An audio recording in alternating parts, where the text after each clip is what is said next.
I hope Brandon Beane gets fired. Yeah. I hope he gets kicked out of Buffalo so fast that he forgets his E on the Beane doesn't need an E at the end. Why are we adding it? It doesn't need We it. all I hope know how to spell Beane. He gets kicked out so fast that he falls off, and he's just Beane. He's just a regular Beane now.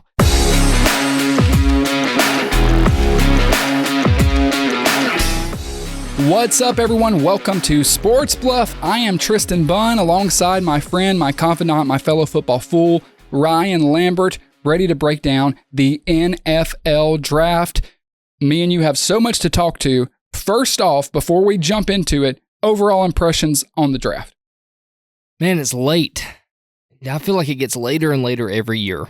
Maybe it's just the old man in me coming out, but I feel like it just keeps crawling on and on and on. I know the draft picks are only 10 minutes, or each team has 10 minutes, and I know some of them even picked really quick, but man, I guess I'm just getting too old. Is that what it is? Yeah, you're getting there. I'm not quite there yet because I don't have the kids weighing me down, I've always been naturally nocturnal anyway, so.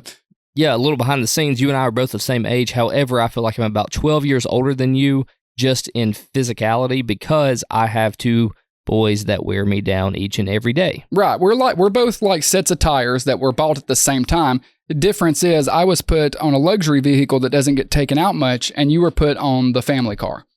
Right. Who also likes to just do donuts in the Walmart parking lot. Quarterbacks. You get a quarterback. Everybody gets quarterbacks. 6 out of the first 12 picks were quarterbacks. So let's talk about them. Caleb Williams to the Chicago Bears. Give me your expectations. Look into your crystal ball and tell me the future. What do you expect out of Caleb Williams for the Bears? First and foremost, Caleb Williams coming up with the bear claw thing. Oh, come on. How did no one think of that before? When I saw that, I was like, he's got to be good at this point. To your question, the expectations. I'm torn on this because part of me really likes Caleb Williams and thinks he is a special talent. The other part of me understands your skepticism with number one overall quarterbacks and just the hit rate on quarterbacks. And like I said, with generational talent. Well, we said the same thing about Trevor Lawrence. Not that he hasn't been good, but I think it's safe to say he's been underwhelming. I don't know what I expect for Caleb Williams. I'm honestly kind of worried about Matt Eberflus still being the coach, but they have put a lot of talent around him. I think he is in the best position to succeed of any rookie quarterback in a long time because he's going to a team that wasn't worst in the league. They were picking number one because of the Carolina trade, the Bryce Young trade. So he's going to a team that won 7 games. They've added a shit ton of talent around him, and he is incredibly talented. It's just going to be translation to the next level. I think realistic expectations for the season should be 8 or 9 wins. I caught heat for saying that I don't put a lot of stock into these first overall quarterbacks anymore because I've been burned way too many times. In the past 20 years, only like 2 have worked, like Andrew Luck and Joe Burrow. That's really right. it. That's it. It's, I think, unfair to say that you know that Caleb Williams is going to be your guy and going to be the best quarterback out of this draft, right? No, you're right. You have no idea. But what I will say is what the Bears have done this offseason is nothing short of miraculous. The talent that they've surrounded him with. You got Cole Kmet, right? You got Keenan Allen. You got DJ Moore. And now, drafting Rome Odunze to awesome. Pair up with this receiving core. The line is working out pretty good. Mm-hmm. It never really had any huge issues in it. Right. Great defense. Should be. All the pieces are lining up for this to be a terrific season for the Bears. And I know I give the Bears a hard time, mainly because of their head coach. I don't think that the Bears will ever have superstar success until he's gone. However, this is their best foot forward.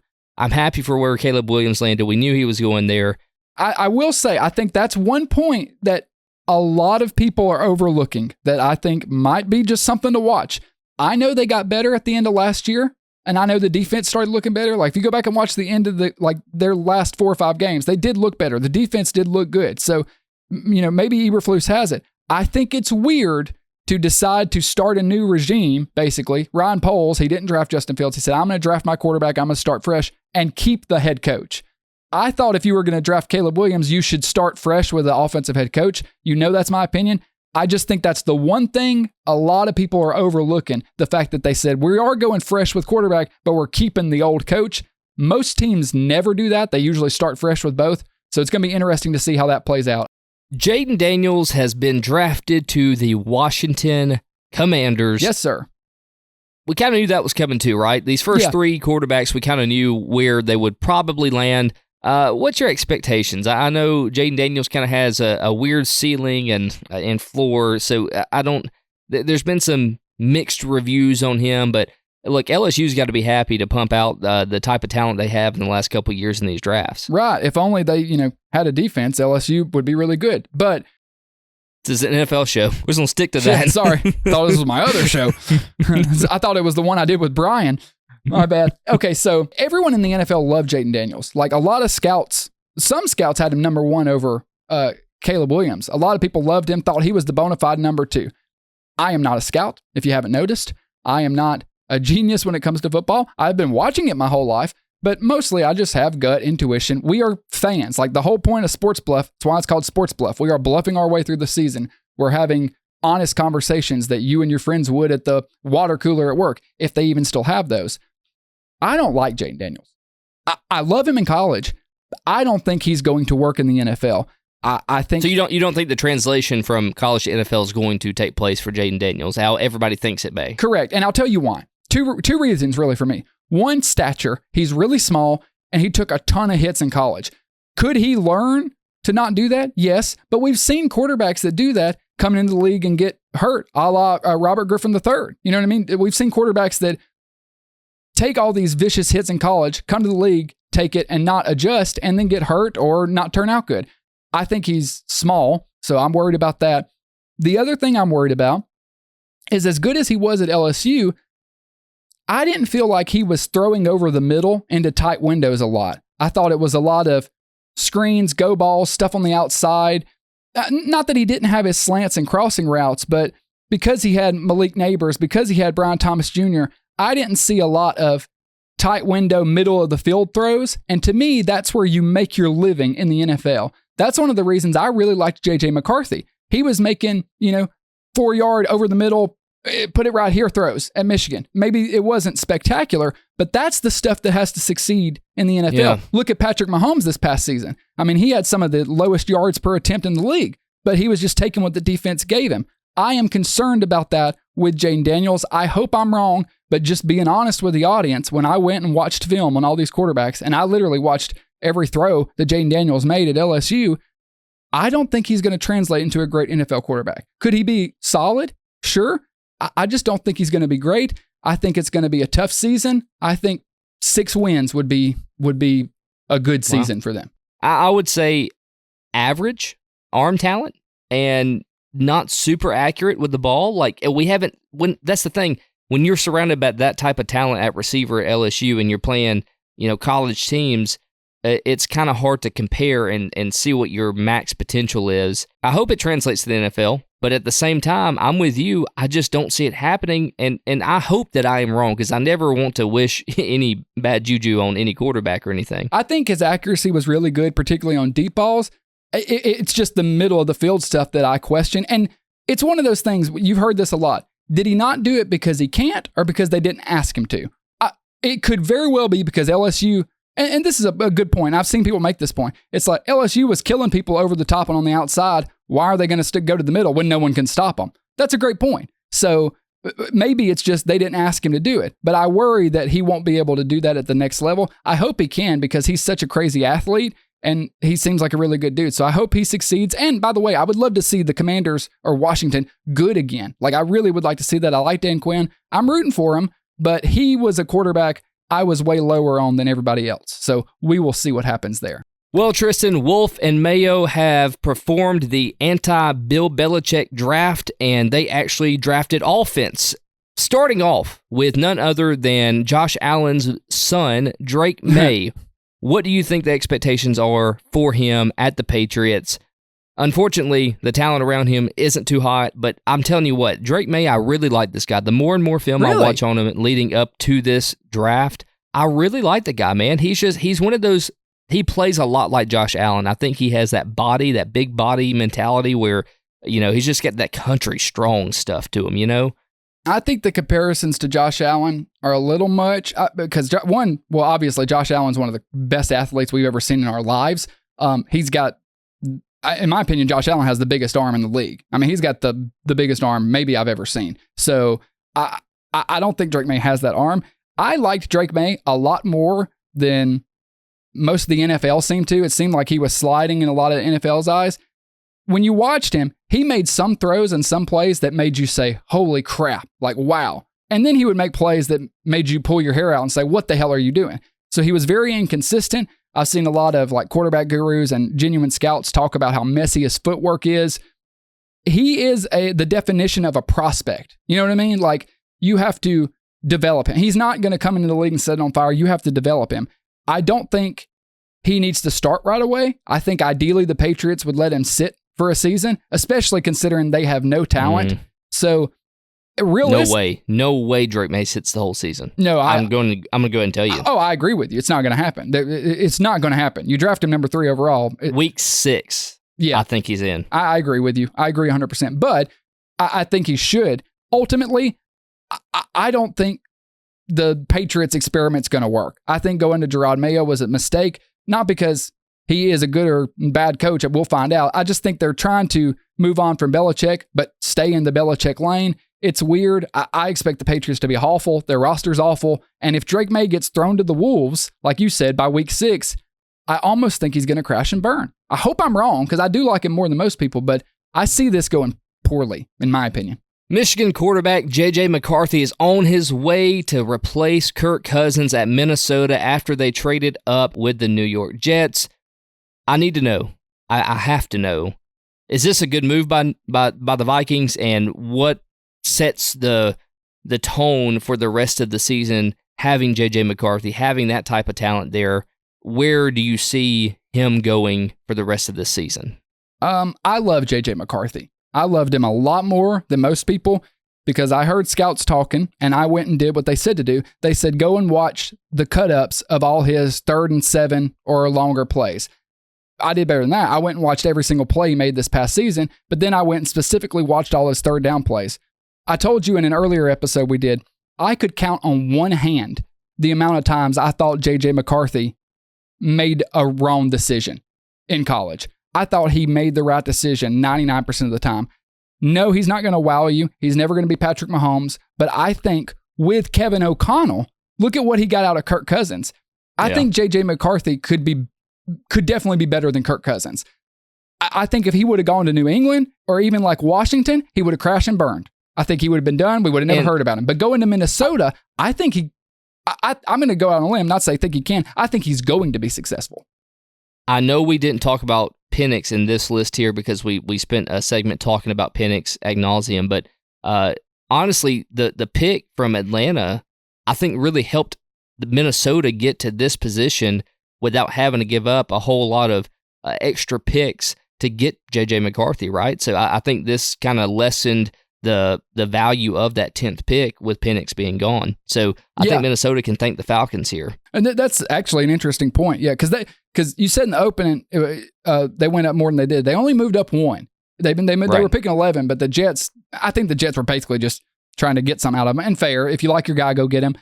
A lot of people said maybe that Minnesota liked Penix or liked Drake Maye. I know they made offers to New England, like really big offers. That's what Daniel Jeremiah hinted at. But ultimately, I think this is going to work out really well. Everybody that talks about J.J. McCarthy says he's got the intangibles, and I think that means a lot in the league. What I like about him is what I don't like about Jayden Daniels. He's throwing over the middle. He's throwing into tight windows. He's getting the ball out quick. He's reading the defense, and he's a sneaky good athlete. There's a lot of plays in college where he uses his legs and makes a big play out of nothing. I think he's smart, and I think Kevin O'Connell is going to get the most out of him. Also making sure they go in and get Dallas Turner at pick 17, an edge rusher to kind of define that defense. You put him in an offense that's got Justin Jefferson. I mean, the kid should be good. I don't know what realistic expectations should be for this season because I don't think he's going to come out there and just light the world on fire. But their over-under, last I looked, was 6.5. I think they can win 7 games. do you think they're going to start J.J. McCarthy, or do you think they're going to let Sam Darnold start? Because it's a possibility they start Darnold. I don't think they should, but I don't know. Yeah, I think there's going to be a lot of battle from here until, September, right? And I think that preseason we'll start to know the full picture. I don't think we'll know until then who's probably going to get the nod, but it wouldn't surprise me if Sam Darnold started for the first, 4 to 8 weeks, and then we saw J.J. McCarthy play some cleanup and, in games that they may be ahead in the fourth quarter. I wouldn't be surprised. It's a genuine competition, right? Well, because it's not the situation of, I know we hate it, but Penix and Kirk Cousins, right? Like, you have a clear starter there with Kirk Cousins, a veteran. You got Sam Darnold that you're playing behind. Right. That's not much to look up to. No. Hate to say it, but it's just not. Agree. And I know some people think, hey, Kevin O'Connell can make Sam Darnold something. I'm like, I think we know who Sam Darnold is at this point. I'm not saying he couldn't be serviceable, but ultimately, I'm like, why would I start a guy that I kind of know who he is over a kid I can develop? Unless you think the kid's not quite ready and throwing him in there will actually hurt his growth. Because that's absolutely a possibility. You know how much I like Kevin O'Connell. I trust whatever decision he makes will be the right one, because he's going to be watching them through training camp. He's going to make the right decision for the football team. I think he's good, and I think McCarthy's going to succeed. It might not be this year, but I think 2-3 years from now, he's going to be a solid. I think we'll be debating him as a 8 to 14 quarterback in the league. Sean Payton has called his shot, and he has landed Bo Nix at the Denver Broncos. They needed a quarterback. They had to get a quarterback. This is pretty much all they had left. What do you think is the expectations that Broncos fans should have for Bo Nix going into the 2024 season? I know it's kind of a roll of a dice. Bo Nix still has some unrefined areas and some kind of kinks to work out. Sometimes he was really hot at Oregon, right? He was terrible at Auburn, like absolutely terrible. I don't think he was terrible, but I mean, he was pretty bad. It's Auburn, though. Like, I think when you see the guy go to another school and immediately lead the league in completion percentage and yards, and stuff, I think that tells. I mean, it's Auburn. You know what I mean? Yeah, but his play was also not great at Auburn. Whether that be Auburn itself forcing that on him, I don't know, but. None of that matters, because at Oregon, he shone like a daggum star. Yes. But he still has, it's rough around the edges, to say the least. And Sean Payton really liked the guy. It's been made known in the articles I've read. Sean Payton is a big Bo Nix fan. He got the guy. What do you think happens? So I like Sean Payton taking Bo Nix. I really do. Everyone said from the start, that's a good fit. The question around Bo Nix is most of what he did at Oregon, it was a ton of RPOs. Like, you really had to dig and find deep throws and complicated and difficult throws.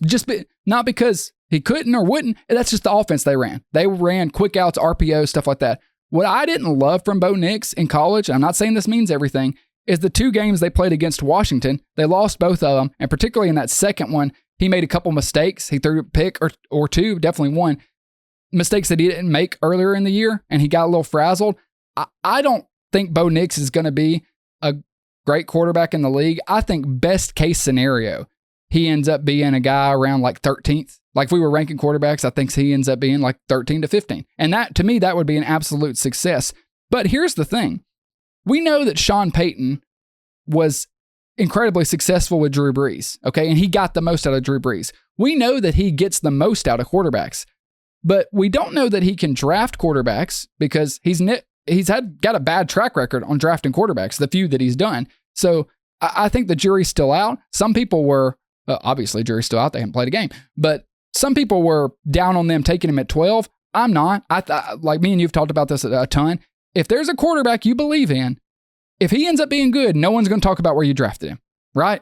If he ends up being your starter for 6-7 years and leading you to playoff wins, no one's going to say, yeah, but you probably could have got him at 17. No one cares. You believe in your guy, go get him. I just don't think Denver's ever going to be able to compete with Kansas City or even the Chargers with Harbaugh at this point. I think best case scenario, they're still 3rd in the division. So I agree with you, man. Like you said, if it all works out, this is just swept under the rug. Nobody thinks about it. It's a great pick by Sean Payton. If it doesn't, Denver fans we know will boo you out of the stadium. So, but they had to get a quarterback. Russell Wilson. They had to. They had no other option. Nope. And there's really no veterans circulating out there where you could just go pick one up. Well, not with the Russell Wilson contract. That's the thing. Like they've got so much dead money. So the only thing you could afford was Bo Nix. Let's just be honest. 100% right. So we'll see. I'm just the Sean Payton era in Denver hasn't been great. Like, yeah, he got what he could out of Russell Wilson, but I think it's probably not been what people wanted. Can he turn around with Bo Nix? We'll see. It's just nothing about Bo Nix excites me, but that doesn't mean he can't be solid. It's just in that division, solid isn't going to be good enough. Tristan, the quarterbacks flew off of this draft board faster than a buffet cleared at a fat man show. Give me the best landing spot that you think for this quarterback to make the biggest impact in 2024. I don't know that this question you intended it for it to be long-term, but I want to know 2024, what is the best landing spot? So 2024, best landing spot is Caleb Williams, just because the amount of talent at Chicago, what they put around him, being number one, and because of the talent. There's really no reason he shouldn't succeed, right? He's got it all in front of him. So the only problem is you look at the NFC North. Yeah, it's stout. Well, especially after this draft, right? Because you got J.J. McCarthy, who's just joining the Vikings, right? You got Jordan Love, who's coming to his own at Green Bay. You got Jared Goff rolling with the Lions, who, by the way, the Lions had one of the best drafts, period, they always this season. Do. Yeah. So, yeah, it may be the best landing spot as far as, like, everything surrounding him. He has the best chance, the best foot forward. I mean, he's got some of the best receivers, one of the best receiving cores in the NFC North. And so, with all that, yeah, but also when you look at big picture, that's a really tough division to fight in, man. Like, this division went from like I would say like a B minus, maybe a C plus, all the way up to at least an A minus this draft. Oh, you could make an argument that the NFC North is the toughest division in football right now. Before he played, you could make that argument. You could. But I think Williams is in a great position to succeed. Again, we'll see about Eberflus. I think long-term, the answer is J.J. McCarthy because, as I said when we talked about him, he could have gone to a situation, if he'd went to the Patriots or the Commanders, I think he crashes and burns. And I love J.J. McCarthy. I wanted him to go to the Vikings because I think Kevin O'Connell will unlock him. I just have a gut feeling that J.J. McCarthy is going to be really good in Minnesota. I don't know if it happens this year. It might be next year. But so long term, I like McCarthy to the Vikings because him under O'Connell, I think O'Connell can mold him. But right now and team-wise, Caleb Williams' talent with that roster should be competing for a playoff spot. I mean, there's no ifs, ands, or buts about it. We got the best landing spot out of the way. Let's talk about the worst. I assume it's going to be down between Jayden Daniels and Drake Maye. What say you? Yeah, worst landing spot has to be Drake Maye to New England. And that's rough. Not even because it's Drake Maye. Any quarterback. It's because it's New England. Right. Whoever you draft here. If it's Caleb Williams, it's the worst landing spot. They have a terrible roster. I don't think the coaching change is going to work out. It's like they're, just doing Belichick 2.0. Nobody really knows what their plan is. I think they're going to be awful. And Drake Maye is a guy a lot of people think needs to sit for a year or two. So I think as we talked about, again, not to rehash it, I think he's going to get thrown to the wolves because the fans are going to expect it. They're going to want, hope in New England. And with that roster, with the way things are and in the AFC, it's going to be a disaster. So I hope it doesn't stunt his growth. But Drake Maye's got an uphill climb, no doubt about it. Seems like it may, unfortunately for Drake Maye. The problem is we don't know how Mayo's going to turn out. I think, like you said, it's going to be short-lived. He may be a one-and-done type coach. And then the roster is depleted. It's terrible. Belichick ran it into the ground as GM. And I really don't know where the turning point is going to be for New England until you get pretty much a whole new office in there and burn it down and start it from the ground up, right? Yeah. So, the turning point's not going to come this season. There's just no, even if everything ends up working out and they go where they need to, it's not, this is a 2 to 3 year rebuild. This is a, tear to the foundation and start over. So, I just don't, you got to have, you'd be happy if you win 5 games this year. Let's talk about your team. Let's talk about the Buffalo Bills. There was some controversy, I think, for Bills fans.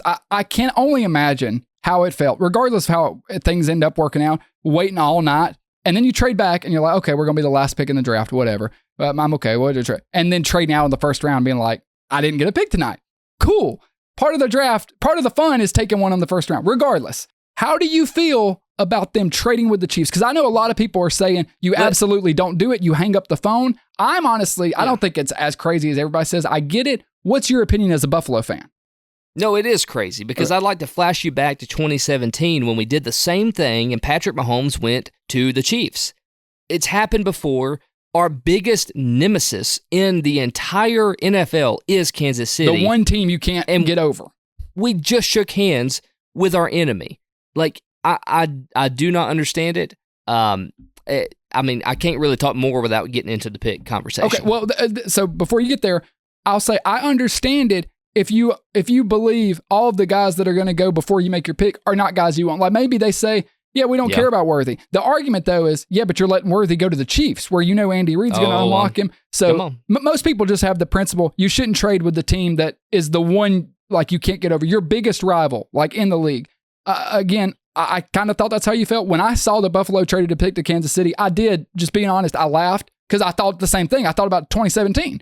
So what do you think ultimately about them trading to the first pick of the second round, taking Keon Coleman, wide receiver? Okay, let's just start. I'm going to answer your question, but I may throw in a whole lot of other stuff too, right? When you traded the pick, you gave away the fastest wide receiver in the draft, the fastest guy to ever run a combine as a wide receiver in history. Right. You gave them to Kansas City, the team that you cannot beat in big games. You just gave them away. And like, I know that you can say, well, that wasn't our target and whatever. You gave away a beast of a guy who could have added a very key position to your team to try to backfill all the gaps you have now at wide receiver after you lost Stephon Diggs and Gabe Davis. Gabe Davis, you can say that maybe that's not a big gap to fill. Whatever. Don't care. Stephon Diggs is a big gap to fill. I don't think he ever worked out great at Buffalo with Josh Allen. The numbers say so, but just the chemistry was never there. But to fill this void, you missed a huge opportunity to add some speed to your team. One thing about Buffalo, in their receiving core, they've never had speed. They've never had it. So now, not only does Kansas City have one of the fastest wide receiver out of this draft, they have Rashee Rice, they have Hollywood Brown, they have a killer receiving core. Listen to CJ Stroud on the live draft coverage. He was scared that now Kansas City has all these weapons, right? So they now have back what they had with Tyreek Hill, by the way. Just want to let you know, watch out for Kansas City. Let's talk about Keon Coleman. I like him. If we're just going to knock out all the stupid stuff that Buffalo did and talk about Keon, I like the guy, okay? FSU, he was great. He had great hands. He high-pointed the ball. He's super athletic. I like him as a receiver. I think he'll do great. But ultimately, I would have rather have stuck to my guns just for like saving face on this and not acting like the biggest buffoons in the NFL and not having a first-round draft pick at all and letting the fastest guy get... This just pisses me off, Tristan. It pisses me off. I hope Brandon Beane gets fired. Yeah. I hope he gets kicked out of Buffalo so fast that he forgets his E on the Beane doesn't need an E at the end. Why are we adding it? It doesn't need it. I hope he gets kicked out so fast that he falls off and he's just Beane. He's just a regular Beane now. You know how many popular Beans there are? There's not. Not any. Well, who's the last person that came up to you and said, you know what, I love beans? Doesn't happen. It's never happened. No. Not gonna happen. Not once. You know, I think Brandon Beane is an underwhelming GM. The problem is he's not a bad GM. He's mediocre. And because of Josh Allen, because he made the Josh Allen pick, which, by the way, great. That is awesome. But so many blunders since then that I can't get over. Not that he hadn't made good draft picks, but either way, I'm not going to rehash that. You know I don't love Brandon Beane. I think they should find a new GM. Regardless, I don't think he's terrible. I like Keon Coleman a lot, but the 40 time scared me. Before he ran the 40, I wanted Kansas City to draft him. He was right there with Ricky Pearsall as the one I wanted. I was like, please, let us take Keon Coleman. When he ran the 40 and it was really, really slow, like people were worried about, I said I wouldn't take him. Just because it scared me. But it's a catch-22 because when you watch his tape, he doesn't play slow. I believe Keon Coleman's going to work out. I like him. I think he can be a prototypical X receiver, which they desperately need. So I like the pick. I think it can work out. I agree with you, though. I would have liked it better if they just didn't trade with the Chiefs and took him right there. I'm okay with it if they would have took him in the first round. But trading with the Chiefs to get what? So a little extra draft capital and letting the Chiefs get Xavier Worthy, who maybe they would have got anyway, but it creates a bad look to the fan base and stuff. And I do think you got to think about that stuff. But ultimately, I like Coleman. I really do. And Tristan, you may say, well, you could still go get a veteran. No. Let me bring you to what Brandon Beane has said. The cap is the cap. The Bills have been linked to a lot of trade rumors, but they are nothing more than that, just rumors. If you're expecting something big or anything like that, there is no trade coming. So thank you, Brandon Beane, for just sealing the deal and saying, hey, you know what? This is what we got. This is what we're working with. Yeah, that's it. That's it. You want to talk about mediocrity? Him and Sean McDermott are, if you look it up in the dictionary, their pictures are right by the word, because that's all they are. They have greatness. They have lightning in a bottle with Josh Allen, and they're wasting it away day by day, not getting him any help around him. The Chicago Bears have gone and gotten perfect talent to fit around their new quarterback, Caleb Williams, while the Bills are over here twiddling their thumbs, trading picks to Kansas City, getting hardly anything out of it. Also traded with the Panthers, too. Yeah, they did get nothing out of it. Got nothing out of it. So it was an unneeded trade for a average at best wide receiver. And again, I like Keon Coleman. The 40, yeah, I know, but just the way he catches, like, look up some of his highlights from FSU. And his like, contested catches, it's crazy. Oh my gosh. He made like one catch behind his back and like upside down. It was crazy. Oh, I loved his film. He was one of my favorite receivers just watching the film. It's just the 40 time just scared where I wouldn't have took him in the first round. I was like, I couldn't do it. Yeah, well, they couldn't either. Yeah, you're right. You're absolutely right. Here's the thing, though. The problem is they can't go add guys because they're in cap hell because of these decisions Brandon Beane has made. Paying an aging Von Miller, paying all these old guys and these contracts that didn't work out. That's the reason they're in this situation. But part of me believes they know that, and they're just accepting that 2024, they're not going to be able to be super competitive. They're still going to win their division because it's Josh Allen and they own that division. They're still going to make the playoffs, and they're still going to compete with Kansas City because it's Josh Allen. He's going to carry the team. I think Buffalo and Brandon Beane, they've accepted, hey, we're in a tough cap situation this year. We just got to take our medicine, and then we'll be back to competing in 2025. Like, our window with those players closed. We moved on from all the old guys. We're starting fresh. It's going to be rough this year. Next year, we'll be back in it. It's always next year for the Buffalo Bills. Just want to keep saying that. It's always next year. But this was a genuine roster overhaul. Sure. Yeah. Whatever. That phrase is just, it's just old. I mean, the offseason's in full swing, and we're going to jump right into it. We'll be back next week. Thanks for being with me, man. I had a blast. Love talking football with you. Make sure you guys like the show. Subscribe to the channel. Bluff your way through the offseason with us every step of the way. Goodbye.